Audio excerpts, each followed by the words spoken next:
Central Asia के जासूसों के साथ अजीत डोभाल की बड़ी बैठक। दोस्तों, आतंकियों पर नकेल कसने के लिए भारत काफी तेजी से काम कर रहा है और आज भारत के सबसे बड़े जासूस अजीत डोभाल ने मध्य एशिया के जासूसों के साथ नई दिल्ली में काफी अहम बैठक की है और इस बैठक का सीधा असर पाकिस्तान पर पड़ने वाला है।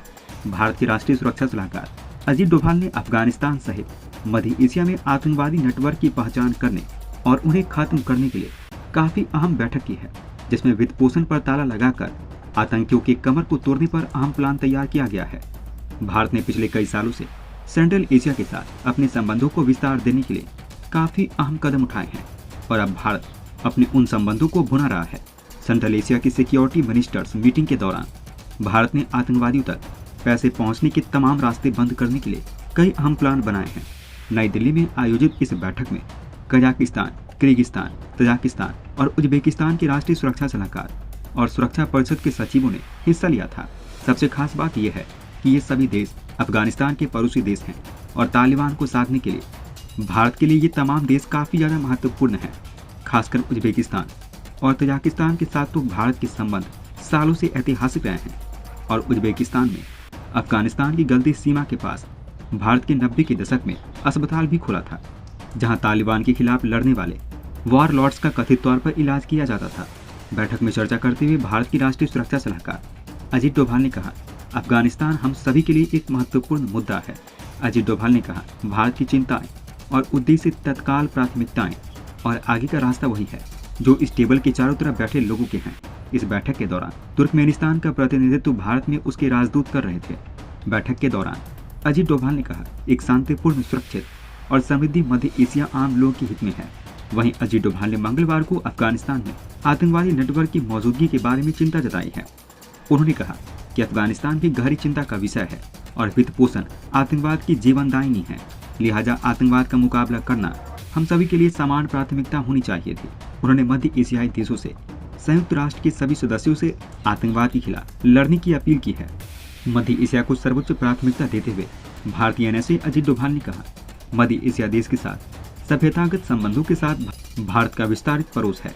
आपको बता दें कि पहली बार एनएसए स्तर की बातचीत की शुरुआत इसी साल जनवरी में हुई थी, जिसमें भारतीय पीएम नरेंद्र मोदी के अलावा कजाकिस्तान, किर्गिस्तान, तजाकिस्तान, तुर्कमेनिस्तान और उज्बेकिस्तान के राष्ट्रपतियों ने भाग लिया था।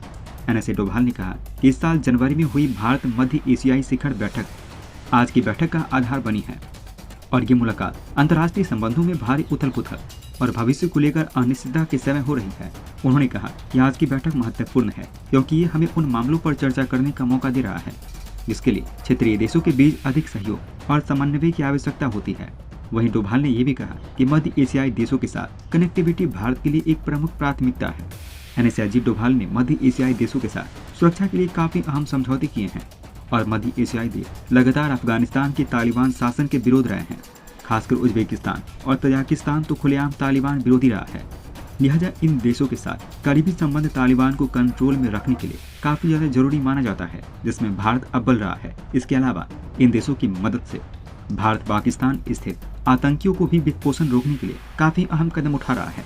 और सबसे खास बात यह है कि आतंकवाद के खिलाफ चलने वाली लड़ाई में ये देश भारत के काफी करीबी रहे हैं। चीन के गले लगने को तैयार प्रिंस सलमान, शी जिनपिंग का सऊदी प्लान। दोस्तों, सऊदी अरब और अमेरिका के बीच की बढ़ती दूरी का फायदा उठाने के लिए चीन के महाप्लान का आगाज हो रहा है। जब चीन के राष्ट्रपति शी जिनपिंग सऊदी अरब का महादौरा करने जा रहे हैं। चीनी राष्ट्रपति का सऊदी अरब दौरा उस वक्त हो रहा है जब अमेरिका ने सऊदी अरब को परिणाम भुगतने की धमकी दे रखी है और प्रिंस सलमान के खिलाफ जो बाइडेन प्रशासन पत्रकार जमाल खशोगी हत्याकांड में शामिल होने का आरोप लगा चुका है। शी जिनपिंग के सऊदी अरब दौरे के साथ ही आज से अरब वर्ल्ड से अमेरिका के बाहर होने का रास्ता भी पूरी तरीके से खुल गया है और खुद प्रिंस सलमान चीन के गले लगने के लिए पूरी तरीके से बेकरार हो चुके हैं। ऐसे में आइए जानते हैं कि सऊदी अरब और चीन के बीच बनने वाले नए रिश्ते से दुनिया की राजनीति किस तरह से बदलने वाली है। अमेरिका और सऊदी अरब के तनाव के बीच जिनपिंग अपने सऊदी अरब के दौरे के दौरान अमेरिका को अरब देशों से पूरी तरीके से बाहर करने के प्लान पर काम करेंगे। रिपोर्ट के मुताबिक 4 आधिकारिक सूत्रों ने बताया कि शी जिनपिंग की रियाद यात्रा के दौरान चीन अरब शिखर सम्मेलन और चीन जीसीसी सम्मेलन का आयोजन किया जाएगा।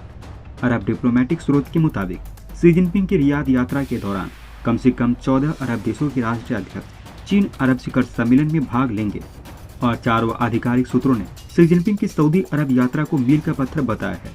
सबसे दिलचस्प ये है कि शी जिनपिंग की सऊदी अरब यात्रा को लेकर कयास पिछले कई महीनों से लगाए जा रहे हैं, लेकिन अभी तक चीन की तरफ से आधिकारिक तौर पर यात्रा की पुष्टि नहीं की गई है।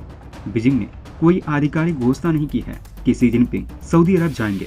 मंगलवार को नियमित विदेश मंत्रालय की ब्रीफिंग के दौरान संभावित यात्रा के बारे में पूछे जाने पर चीनी विदेश मंत्रालय के प्रवक्ता माओ निंग ने कहा कि उनके पास प्रदान करने के लिए कोई जानकारी नहीं है, लेकिन पिछले हफ्ते सऊदी सरकार ने सटीक तारीखों की पुष्टि किए बिना शिखर सम्मेलन को कवर करने के लिए पत्रकारों को रजिस्ट्रेशन फॉर्म भेजे हैं। हालांकि इसके बाद भी सऊदी अरब ने शी जिनपिंग की यात्रा और नियोजित शिखर सम्मेलन के बारे में कोई और जानकारी देने से इनकार कर दिया है। सऊदी अरब और अमेरिका के रिश्ते पिछले कुछ महीने में या यूं कहें बाइडेन प्रशासन के आने के साथ ही खराब होने शुरू हो गए थे और अभी दोनों देशों के बीच का तनाव काफी ज्यादा बढ़ा हुआ है। लिहाजा प्रिंस सलमान की सबसे पहली कोशिश अमेरिका के खिलाफ चीन से इंश्योरेंस हासिल करना होगा, ताकि अमेरिकी कार्रवाई अगर हो तो चीन उसे छत प्रदान करे। वहीं तेल उत्पादन को लेकर अमेरिका और सऊदी अरब अभी भी एक गर्म विवाद में उलझे हुए हैं और अमेरिका की लाख कोशिश के बाद भी सऊदी अरब ने तेल का प्रोडक्शन ही बढ़ाया है। उल्टा ओपेक प्लस ने नवंबर महीने से तेल के प्रोडक्शन में हर दिन 20 लाख बैरल की कमी कर दी है। वहीं पिछले 8 दशक से सऊदी अरब अमेरिका के सबसे खास सहयोगियों में शामिल रहा है, लेकिन सऊदी का चीन के खेमे में जाना अरब वर्ल्ड में अमेरिका के लिए खतरों को बढ़ाएगा। वहीं अमेरिका से अलग होकर सऊदी अरब भी कई दुश्मन के बीच अकेला होगा। लिहाजा सऊदी की कोशिश चीन से सुरक्षा सहायता पाने की भी होगी। ताइवान पर कब्जा करने की कोशिश में लगा चीन अपने लिए अंतर्राष्ट्रीय समर्थन की तलाश में है। लिहाजा अरब वर्ल्ड को अपने पाले में करना उसके लिए सबसे बड़ी सफलता होगी। अमेरिका ने ताइवान पर हमले की स्थिति में ताइवान को पूर्ण समर्थन देने की घोषणा कर चुका है। लिहाजा अमेरिका और चीन एक कांटेदार अनिश्चित संबंध में फंसे हुए हैं। लिहाजा चीन अपने लिए आपात स्थिति के लिए इंतजाम कर रहा है। अगर चीन ताइवान पर हमला करता है तो फिर उस पर चीन और पश्चिमी देशों का प्रतिबंध लगना तय है। यूक्रेन युद्ध के संबंध में चीन और सऊदी अरब दोनों ने पश्चिमी देशों से अलग रुख अपना रखा है और दोनों ही देशों ने रूस की आलोचना नहीं की है। चीन और सऊदी अरब दोनों ने रूस पर प्रतिबंधों का समर्थन करने से परहेज किया है और रियाद ने बार बार कहा कि मॉस्को एक प्रमुख ऊर्जा उत्पादक भागीदार है और ओपेक प्लस का सदस्य है। लिहाजा तेल के मुद्दों पर उसके लिए रूस से परामर्श करना आवश्यक रहता है। पिछले महीने बड़े पैमाने पर तेल कटौती के बाद कुछ अमेरिकी अधिकारी ने सऊदी अरब पर रूस का पक्ष लेने और राष्ट्रपति व्लादिमीर पुतिन को यूक्रेन पर युद्ध में सहायता करने का आरोप लगाया है। हालांकि सऊदी अरब ने तेल को हथियार बनाने के आरोप से इनकार कर दिया है, लेकिन सऊदी भी जानता है कि दुनिया तेजी से जैविक ईंधन से छुटकारा पाने की दिशा में बढ़ रही है। लिहाजा उसके लिए अर्थव्यवस्था के नए अवसर बनाने होंगे। लिहाजा चीन उसके लिए सबसे बड़ा विकल्प बन सकता है।